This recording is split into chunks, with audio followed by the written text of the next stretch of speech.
What is up, San Antonio Spurs fans? Welcome to TSR Sports. A lot of movement on the Spurs roster over the last few days, and I just want to do a video that kind of sums up a couple signings and a couple releases. Now, to be transparent, I'm not familiar with any of the four players I'm about to talk about, so if you are familiar with them or have followed their career or have seen highlights, maybe you followed them in college, drop a comment down below what you like about these players or what we'll miss in regard to the signings. Of course, hit that thumbs up if you like to help support the channel. It's fast, free, fun, nutritious, and delicious, and subscribe for more Spurs content. So let's get into the most recent news. The San Antonio Spurs signed Damyean Dotson. Obviously, never heard of him, although he's played in the NBA, so I think I would have caught his name somewhere. Anyway, he was a free agent. He signed an Exhibit 10 contract with our Spurs. What that probably means is he's going to play with the Austin Spurs in the G League. Nonetheless, let's talk about Damyean Dotson and what he could bring to San Antonio or Austin. 27-year-old. He played 46 games for the Cavaliers last season, averaging 6.7 points and 2 assists per night. Okay. He had a non-guaranteed contract for the upcoming season, but Cleveland waived him last month. Dotson was a second-round pick by the Knicks in 2017 and spent his first 3 seasons in New York. Okie dokie. Dotson will fill the roster spot vacated when San Antonio waived Lucas Samanic on Monday. Like Dotson, rookie guard Jordan Burns is listed as a member of the Spurs roster on the team's official website, so it appears his reported deal is done as well. The two signings give San Antonio 19 players under contract.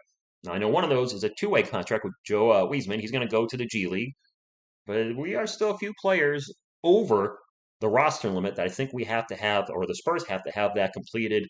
I would think before the season starts on the 19th. I know their first game is not until the 20th, but I would think your active roster has to be down to 15 by the end of the 18th. I don't know. If you know, let me know in the comments down below. So I think this is going to be a G League signing. However, if Trey Jones is not ready to go, if this injury lingers, I don't know his injury situation as of the filming this video. Perhaps Damian Dotson could find his way on the bench. And with any signing for the Spurs that, even if it's a player I've never heard of, I wish them well. Whether it's going to be in San Antonio or Austin, you never know who's going to be the diamond in the rough. There's a lot of players, Christian Wood's a great example, who take a few years to develop. So we'll see what happens with Damyean Dotson. Other news this week that I want to touch base on that I did not earlier is one is the Jordan Burns signing. I kind of did it's a comment in my YouTube community notes, but I was like, you know what? There's some players that were cut too, so why not just discuss everything in regards to Burns? And let's get into this article. The Spurs continue to shuffle their players in and out of the last few spots on their roster, which they have a lot of movement. Lucas Samanic being the biggest surprise, I think, for many of us. These waived recent signees Jalen Morris and Denzel Mahoney over the weekend. Now, I didn't know Jalen Morris was still on the team, and I don't know who Denzel Mahoney is. No offense, Denzel. According to NBA.com's transaction log, that's something I should probably keep an eye on as a content creator for the Spurs, a transaction log. Hopefully you can, I'll go to the NBA site after I'm done with this video. Hopefully you can just break it down by teams. Like, I don't want to get into the transaction log and there's like, every freaking team on there with 10 different things each week. And I'm like, I don't know where the Spurs are. Anyway, both Morris and Mahoney signed training camp deals with San Antonio last week, but neither player was under contract with the teams for more than a couple days. The signings are almost certainly completed with an eye toward filling out the roster of the Austin Spurs. That's our G League team. Minor leagues, if you will, if you're not familiar with the G League. That's like the minor league of NBA basketball. Morris and Mahoney would receive Exhibit 10 bonuses worth up to $50,000 if they report to Austin and spend at least 60 days with our G League club. That's cool. After opening up 2 roster spots, the Spurs have reached an Exhibit 10 deal. So these are all, rookie. It's hard to get into the lingo of all the different types of NBA contracts that are available, whether it's just a standard contract, a rookie contract, an Exhibit 10 deal, a two-way contract. Just know he's under contract or probably going to Austin. But Austin will probably more likely getting Jordan Burns. And a little background on Jordan Burns. He's 24, was the Patriot League Player of the Year in 2021.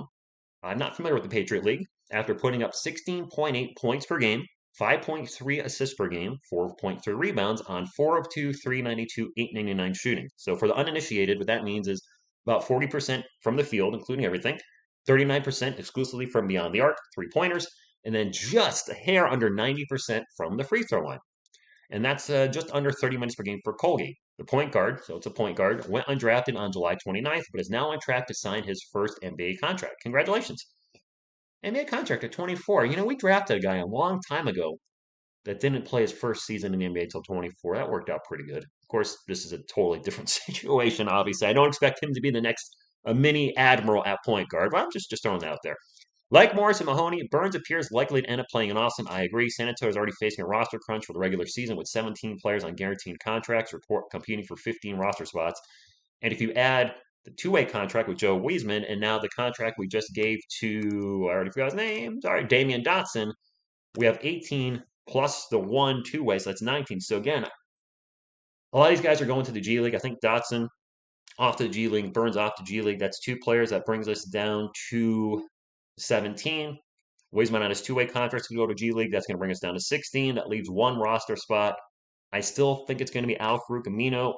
I'm sorry, Al. I keep in roster cut videos. I keep mentioning he's going to be the one to go. When people ask me in a live chat who I think is going to be the one to go, it's nothing against him. I'm just looking at the roster, looking at our needs, who fits, who's going to get playing time, who's in our future, and I just think if I had to choose between Thaddeus and him, I'm probably going to keep Thad in the keep him on the roster. And the fact that Pop has been playing Thad in the preseason here and there, whereas Al, I believe, has still only played one game, kind of shows that the Spurs are leaning towards cutting Al-Farouq Amino. And I don't believe Al's contract is guaranteed either.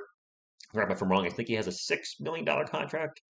I think Thad has a $10 million contract. But maybe Al has a $10 million contract. Whatever Al's contract is, I don't believe it's guaranteed, as it was an option. But I do believe Thaddeus Young's contract, $6 million, and that's guaranteed. So if you're looking at which player to cut, if you feel like they both can bring in the same thing to the table, well, the guy that has a guaranteed contract, if you cut him, you still got to pay him so much out of his contract. Or if this guy has nothing guaranteed, you got nothing to lose. So that's all I got for today. I will be doing another video shortly that's not sports related. I have a huge update on what's been happening in my personal life. So just a quick disclaimer, it's not sports related, so don't watch if you're not interested. And also just a quick, I guess, apology. I don't feel like my Kyrie Irving video was my best video. It was not up to the quality I like to have on this channel, but I got some bad news yesterday. And what happened with him kind of touched home. That kind of gives you an idea of where I'm going with my video I'm doing later, or actually right after this one.